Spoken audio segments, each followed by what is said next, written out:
to understand I still want to understand in my mind's eye, like when you talk about dark, you had some dark times. Like, what is dark for Sarah? Is dark just crying and then getting it out and feeling a bit sad, or what is dark for you?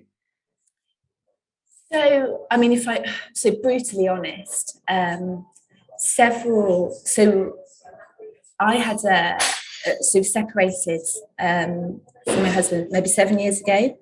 Prior to that, hadn't had any major confidence issues. Again, late 20s, it Mrs. Invincible, if you like. And since then, it gets better. It's gotten a lot better. But I did see a psychologist, or do see a psychologist every now and again, and used to be quite ashamed of it, but not so much now. But dark for me is questioning myself. So my as a big sister, I often felt that the separation looked. I was very much a big sister that was looked up to, and I kind of fell off a major pedestal. And a lot of people very disappointed in me for making the decision that I made to end it. And what I then felt was that there are moments in my life where I've questioned my ability. Have I let people down along the way? And dark for me would be sitting down. And the separation was a crux point. But for me, there have been lots of points along the way where I made the decision to move abroad. And what that meant was moving away from my friends and family at a time when my family perhaps needed me.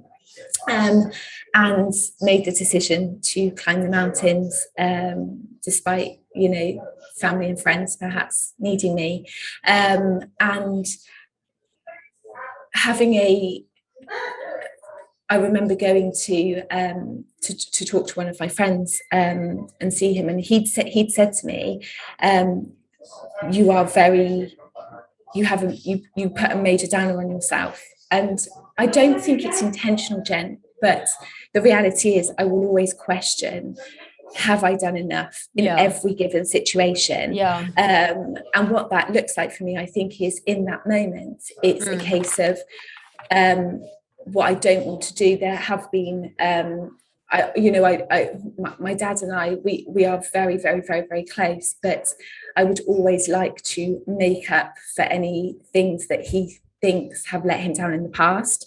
And I think in those dark moments, it's just something inside of me where I would say, have I done enough? And if I can sit there and think, no, you can do a little bit more, there's a very small dark moment that says, okay, but you do realize that to do that little bit more, Sarah, you've got to do X, Y, and Z. And then in my head, I've just got to have the realization that that's what I've got to do.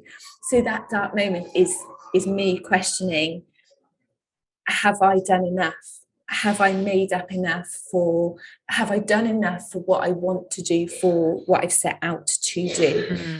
And often the answer, Jenny, if I'm totally honest, will be no, you haven't done enough, Sarah. You can do a bit more. You can do a bit more. But that's that 10 minutes of self-talk, which can be dark for me because it's where it stems from. It stems from a time where I think, could I have done more? And so it's always a case of, could I do more? But intrinsically, I personally, if I'm honest, there's always been something that I'd set out to achieve or prove. I mean, at 21, I did so I got an email about doing the London Marathon, and I got the email on the 3rd of March, and I'd never run. I wasn't a runner at that point. I wasn't a runner. I've done it loads of times since, but I wasn't a runner. And the event was on the 8th of April. And I just said, okay, yeah, fine. I'd never run a step in my life, Jen. I didn't really own a proper pair of trainers. But it was that intrinsic. I've always felt like I had to be able to prove something. So those dark moments are not so harrowing, but they are, from inside of me, can really give me, it goes one of two ways, and it always does, complete doubt and lack of faith in myself, or you've got no choice, stand up and get on with it.